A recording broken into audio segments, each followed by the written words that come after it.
साहब। सियावर रामचंद्र भगवान की, सियावर रामचंद्र भगवान की, पवन सुत हनुमान की, पवन सुत हनुमान की, वृंदावन बिहारी लाल की, वृंदावन बिहारी लाल की, भारत माता की, भारत माता की। नमः पार्वती पतिये हर हर। जनपद बहराइच की विधानसभा महसी एवं विधानसभा नानपारा के विकास परियोजनाओं के लोकार्पण और शिलान्यास के लिए आयोजित आज के इस कार्यक्रम में समारोह में उपस्थित प्रदेश सरकार में मंत्रिमंडल के मेरे सहयोगी प्रभारी मंत्री श्री दिनेश प्रताप सिंह जी, जिला पंचायत अध्यक्ष बहराइच श्रीमती मंजू सिंह जी, माननीय विधायक मौसी श्री सुरेश्वर सिंह जी, माननीय विधायक नानपारा श्री राम निवास वर्मा जी, माननीय विधायकगण श्री सुभाष त्रिपाठी जी, अनुपमा जायसवाल जी, श्रीमती सरोज सोनकर जी, विधान परिषद सदस्य श्री पदम सेन चौधरी जी, भारतीय जनता पार्टी के जिलाध्यक्ष श्री ब्रजेश पांडे जी, जिलाध्यक्ष अपना दल श्री गिरीश पटेल जी, प्रदेश सरकार में पूर्व मंत्री श्री मुकुट बिहारी वर्मा जी, पूर्व सांसद श्री अक्षयवर लाल गौड़ जी, भारतीय जनता पार्टी अपना दल के सभी पदाधिकारीगण, विपरीत परिस्थितियों के बावजूद भारी संख्या में आज के इस लोकार्पण और शिलान्यास कार्यक्रम के साक्षी बन रहे महसी, नानपारा और जनपद बहराइच के मेरे सभी उपस्थित बहनों और भाइयों, मैं सबसे पहले भारत की विरासत, भारत के शौर्य और भारत की प्राकृतिक छटा के लिए विख्यात नानपारा की इस पावन धरा को, जिस पावन धरा में बालार्क ऋषि ने अपनी साधना के माध्यम से, महाराजा सुहेलदेव ने अपने शौर्य के माध्यम से और 1857 के प्रथम स्वातंत्र समर के अमर सेनानी राजा बलभद्र सिंह चहलारी के बलिदान से इस पावन धरा को और भी ऊर्जावान और उर्वरा बनाया है। ऐसी पावन धरा को मैं कोटि कोटि नमन करते हुए आप सबका मैं हृदय से अभिनंदन करता हूं। बहनों और भाइयों, मुझे एक बार फिर से आज यहां पर बहराइच जनपद में आने का अवसर प्राप्त हुआ है। पिछली बार बलहा विधानसभा क्षेत्र के भरतापुर में 500 लोगों को पुनर्वास की दिशा से हमें आने का अवसर प्राप्त हुआ था और आज मुझे एक बार फिर से इस पावन धरा में आने का अवसर प्राप्त हुआ है। बहनों और भाइयों, जब मैं बहराइच को देखता हूं तो बहराइच मुझे विकसित भारत की उज्जवल तस्वीर अगर किसी जनपद में दिखाई देती है, उनमें से बहराइच भी एक महत्वपूर्ण जनपद है। बहराइच भी उसमें से एक महत्वपूर्ण जनपद है और इस जनपद में इसलिए मैं कह रहा हूं कि जनपद इसलिए हमारे लिए महत्वपूर्ण है क्योंकि यह जनपद कर्तनिया घाट की अनुपम प्राकृतिक धरोहर की दृष्टि से और साथ साथ यहां की उर्वरा भूमि उत्तर प्रदेश के अंदर सबसे अधिक नेचुरल फार्मिंग के लिए यानी प्राकृतिक खेती के लिए किसी एक जनपद के अन्नदाता किसानों ने कार्य किया है तो बहराइच उनमें से एक जनपद आता है।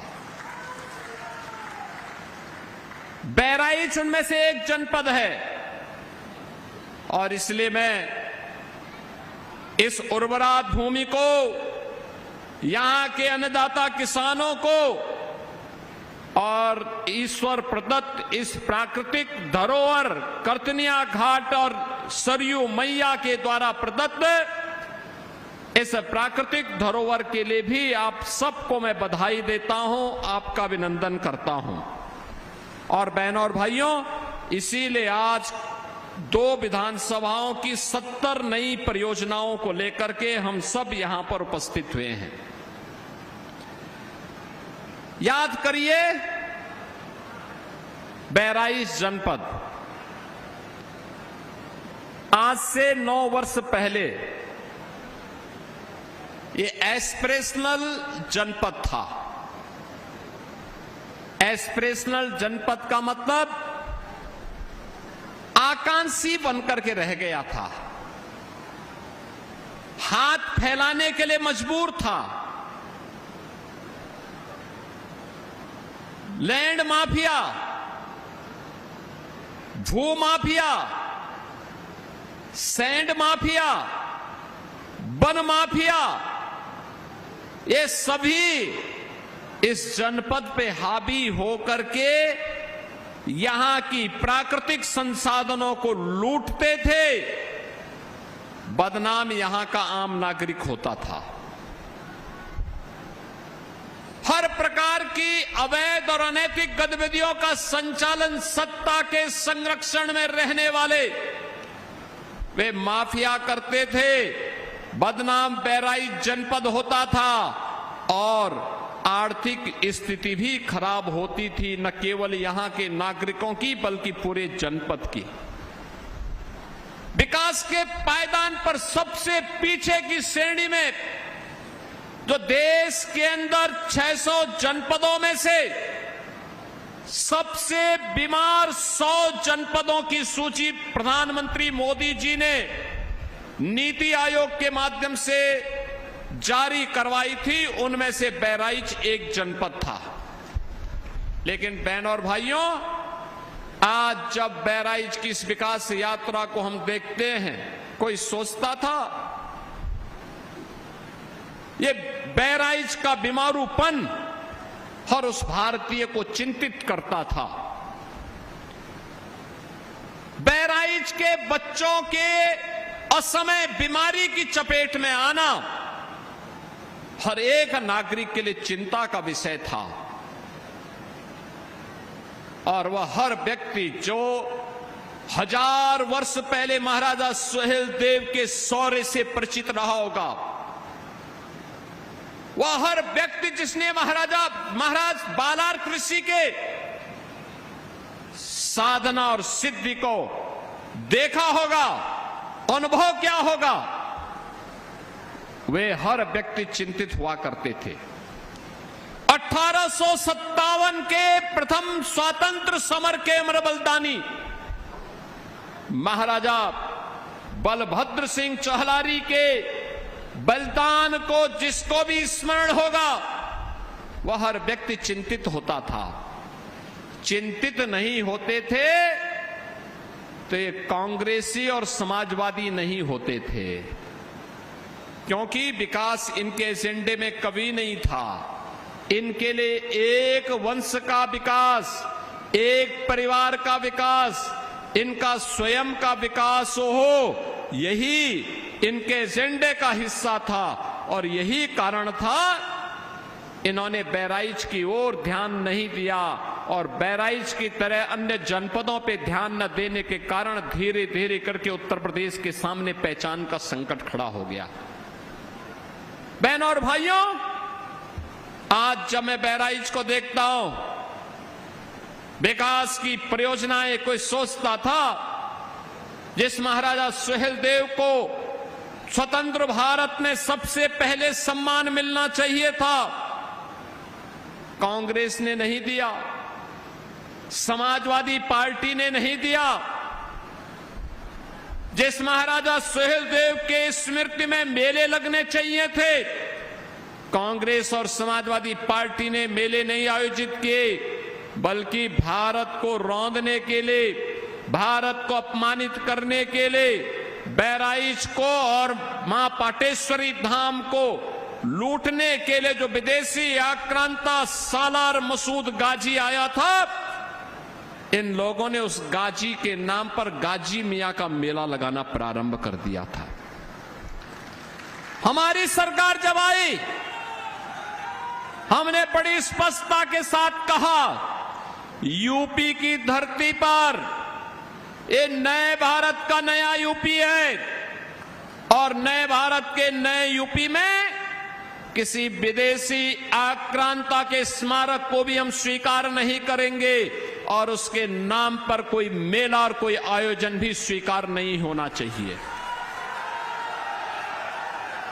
मैं अभिनंदन करूंगा बहराइच वासियों का, जिन्होंने गाजी के नाम पर होने वाले आयोजन को पूरी तरह रोक दिया है और आने वाले समय में भी गाजी के नाम पर कोई आयोजन न हो, इसका हम पुख्ता व्यवस्था करें।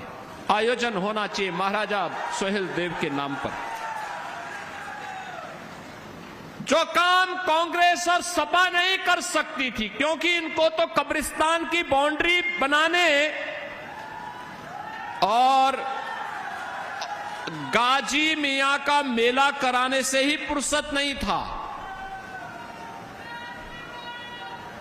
ये लोग क्या करते, लेकिन भारत माता के उस अमर नायक महाराजा सुहेलदेव के नाम पर आयोजन और उनका भव्य स्मारक उसी स्थान पर, जिस स्थान पर उन्होंने सालार मसूद गाजी को मारा था और इतिहास में भी मारा ही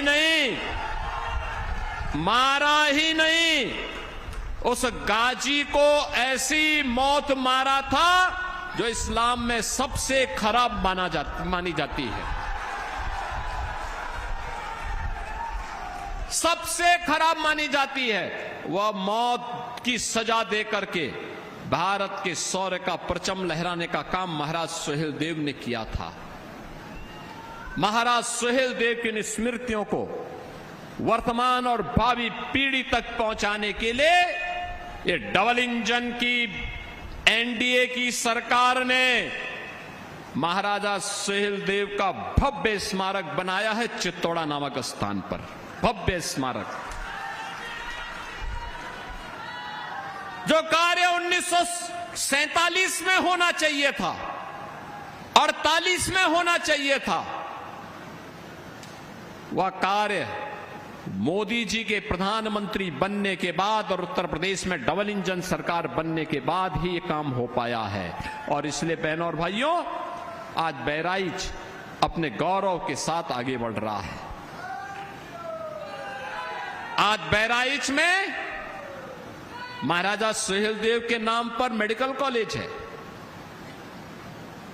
महर्षि बालार्क के नाम पर हॉस्पिटल का नाम है।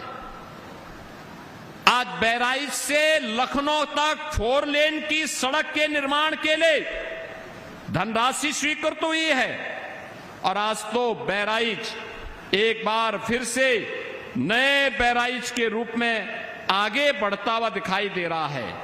102 किलोमीटर की बाराबंकी बहराइच एक्सेस कंट्रोल 4 लेन कॉरिडोर के निर्माण के लिए, यानी सड़क निर्माण के लिए 7,000 करोड़ रुपए मोदी जी ने स्वीकृत किए हैं। 7,000 करोड़। बहनों और भाइयों, इसके साथ ही 115 करोड़ रुपए की घाघरा सरयू पर बाढ़ बचाव की 22 परियोजनाओं को हम लोगों ने यहां के लिए स्वीकृत किया है। रुपईडीहा सीमा पर एक बड़ा इंडस्ट्रियल लॉजिस्टिक कॉरिडोर को विकसित करने की योजना, यह भी वहां पर तैयार की गई है नेपाल बॉर्डर पर।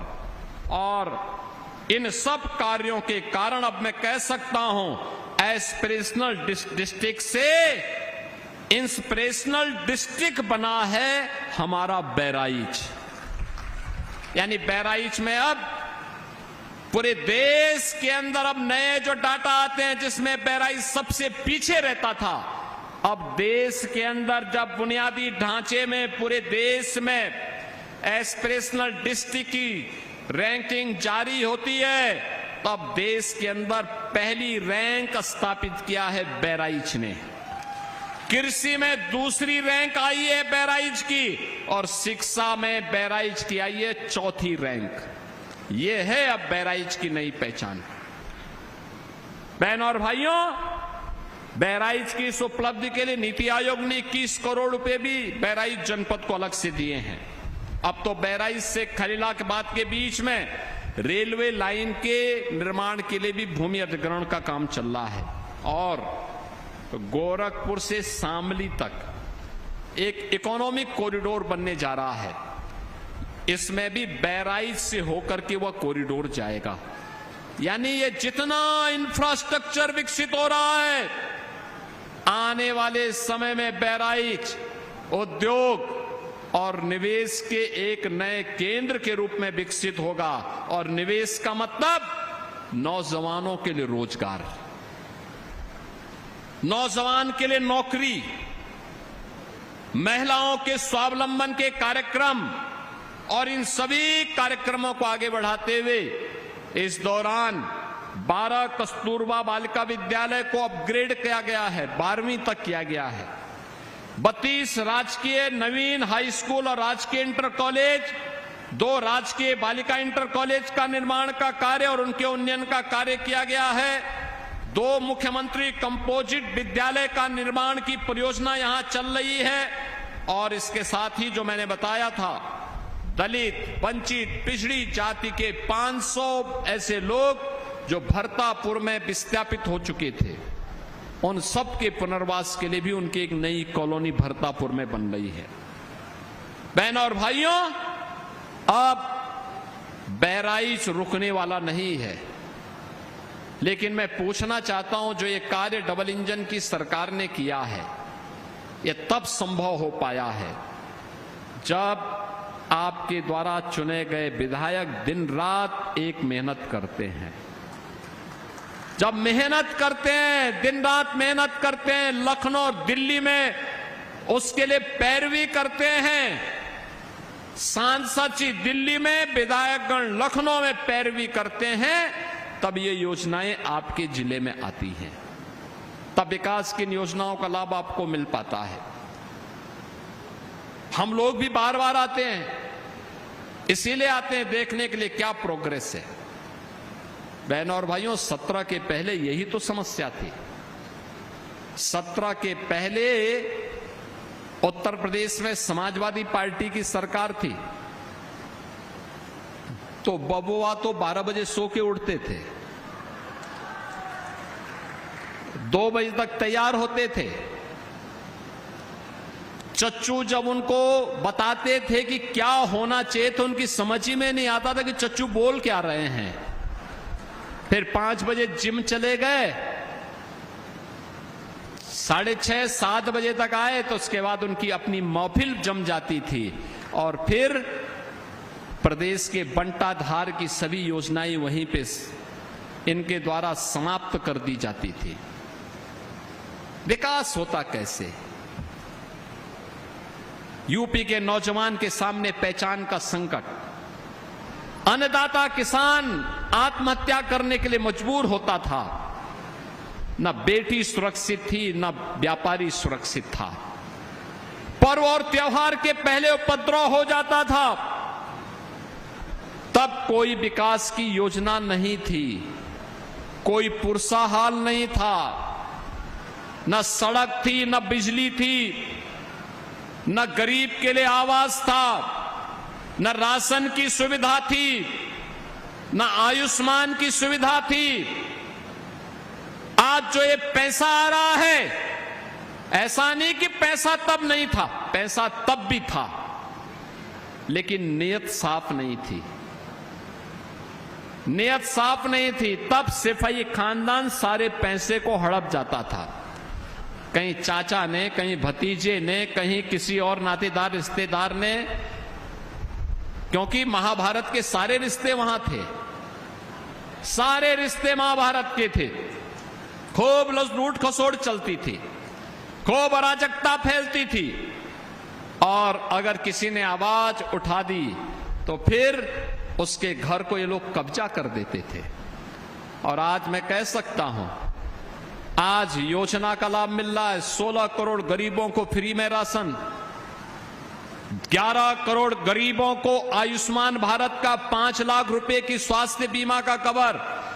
ये जनप्रतिनिधि जो मंच में बैठे हैं, जो पदाधिकारी मंच में बैठे हैं, या आप में से कोई व्यक्ति एक पत्र मुझे भेज देता कि हमारे परिवार का सदस्य बीमार है, पैसा नहीं है, तो मैं वहीं से डीएम को भेजता हूं कि भाई तत्काल इसका एस्टिमेट बना के मेरे पास भेजो, और तत्काल में मुख्यमंत्री राहत कोष से पैसा देता हूं।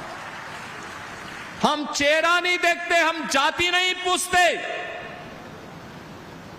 लेकिन एक काम कर लेते हैं। बहनों और भाइयों, इसके लिए समय देना होता है, समीक्षा करनी होती है। सुशासन के लिए बिना भेदभाव के तुष्टीकरण की नीति पर नहीं, बल्कि सरकार की दृढ़ इच्छा शक्ति के साथ आगे बढ़ने की तमन्ना के साथ हम कार्य करते हैं, और एक लक्ष्य के साथ। जो सरकार गठन होने के समय हमने कहा था कि अपराध और अपराधियों के प्रति जीरो टॉलरेंस रहेगी, वो जीरो टॉलरेंस आज भी है। हमने पहले भी कहा था कि बेटी और व्यापारी की सुरक्षा पर सेंध लगाया तो 2 ही जगह होगी, या जेल होगा या जहन्नुम होगा, तीसरी कोई जगह नहीं होगी। बहनों और भाइयों, आज परिणाम हम सबके सामने है, और इसीलिए आज मैं आप सबसे कहने के लिए आया हूं, आपका एक निर्णय कैसे खुशहाली ला सकती है। बहराइच आज उसका उदाहरण है। ये जो सर्वे मैंने आपको बताए, ये सर्वे हमारे नहीं है, किसी प्राइवेट एजेंसी के भी नहीं है। देश की जो सबसे बड़ी एजेंसी है नीति आयोग, उसके सर्वे हैं, और उस सर्वे में दिखता है कि बहराइच एक लंबी छलांग लगाने की तैयारी कर रहा है। ये लंबी तैयारी इसलिए कर रहा है क्योंकि आपने अच्छे जनप्रतिनिधि चुन करके भेजे हैं, अच्छे लोग चुन करके भेजे हैं।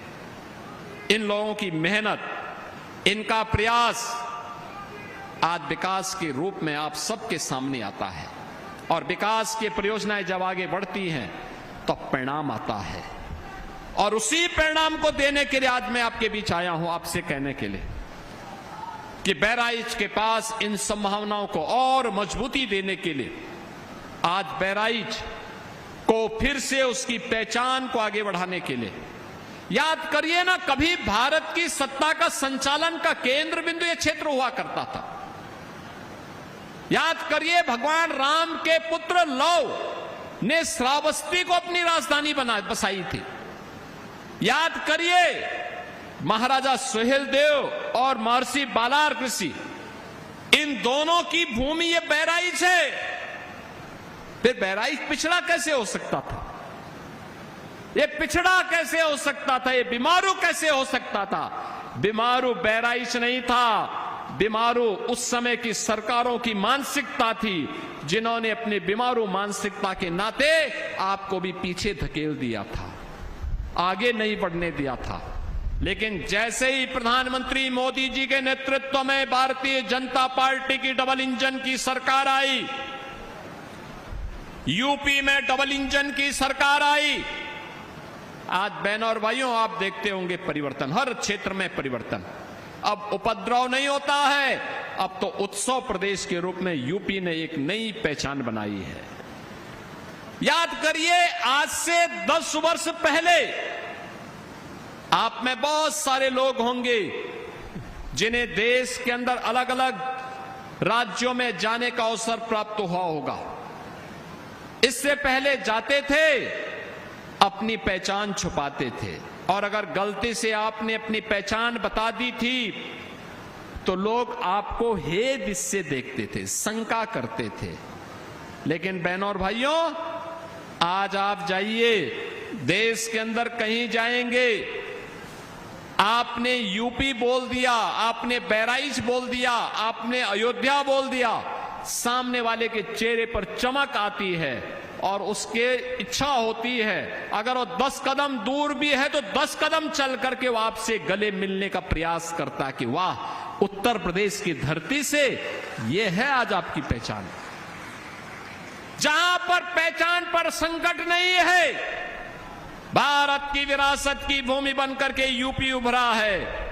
आज कोई भी अयोध्या आता है, अभिभूत होकर के जाता है, काशी आता है, अभिभूत होकर के जाता है, नैमिषारण्य आता है, अभिभूत होकर के जाता है, लखनऊ आता, अभिभूत होकर के जाता है, बहराइच आता है, देख करके ताज्जुब होता है, बहराइच में मेडिकल कॉलेज, बहराइच में 4 लेन की कनेक्टिविटी बन रही है, बहराइच रेलवे लाइन से जुड़ रहा है, बहराइच इकोनॉमिक कॉरिडोर से बन रहा है, 750 किलोमीटर लंबा ये कॉरिडोर बन रहा है, जो गोरखपुर से शामली तक जा रहा है, बहराइच होते हुए जा रहा है।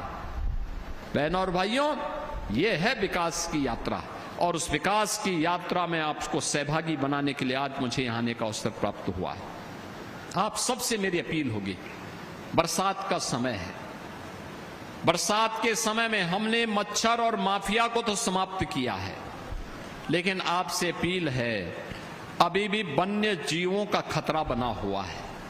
हर वर्ष वन्य जीवों के कारण, कभी मगरमच्छ के नाते, कभी लकड़बग्गा के नाते, कभी लेपर्ड के नाते, कभी टाइगर के नाते कर्तनिया और उसके आसपास के क्षेत्र में व्यापक जन हानि होती है।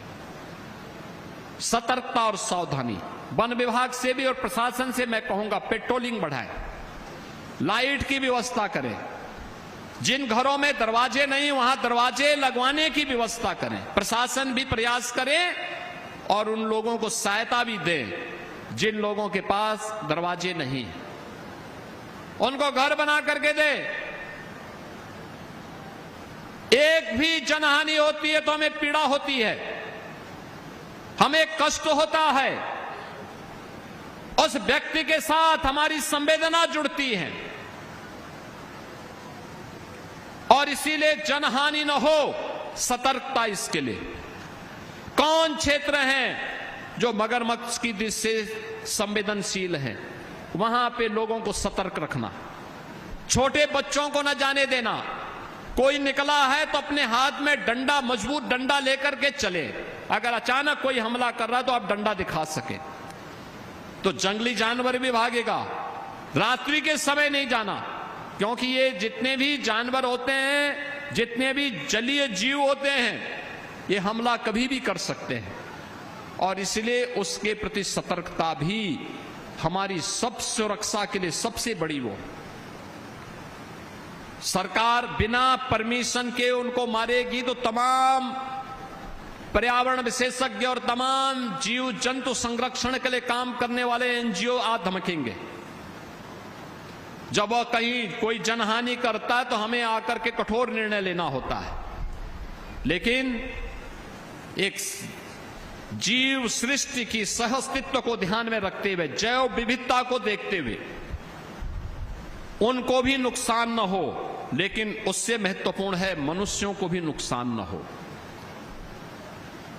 इसकी सतर्कता अत्यंत आवश्यक है, और इसके लिए मैं जनप्रतिनिधियों से भी चाहूंगा, ग्राम प्रधानगण, क्षेत्र पंचायत की समिति के सदस्यगण, जिला पंचायत के सदस्य और अध्यक्षगण, माननीय विधायक, ब्लॉक प्रमुख, जिला पंचायत अध्यक्ष, माननीय सांसद, पूर्व विधायक, ये सभी लोग लगे, चेयरमैन, सभी लोग जाएं, छोटी छोटी बैठकें करें, अवेयरनेस पैदा करें, पब्लिक एड्रेस सिस्टम लगाएं। हमने ग्राम प्रधान का कार्यकाल बढ़ाया है, क्षेत्र पंचायत का कार्यकाल बढ़ाया है, जिला पंचायत का कार्यकाल बढ़ाया है। इस पैसे का उपयोग कर दो उन लोगों के लिए, कितना अच्छा होगा। सरकार ने आपको फ्रीडम दे रखी है, पुण्य मिलेगा। एक एक व्यक्ति की जान को हम बचाने में सफल होंगे, उसका लाभ प्राप्त होगा। और यही अपील करने के लिए आज मैं आपके पास आया हूं। मैं बधाई दूंगा नानपारा के विधायक जी को और महसी के विधायक जी को। हमारे सभी विधायकगण हैं, उन क्षेत्रों में ही मैं जाने जा रहा हूं, लेकिन आज महसी और नानपारा की परियोजनाएं हैं।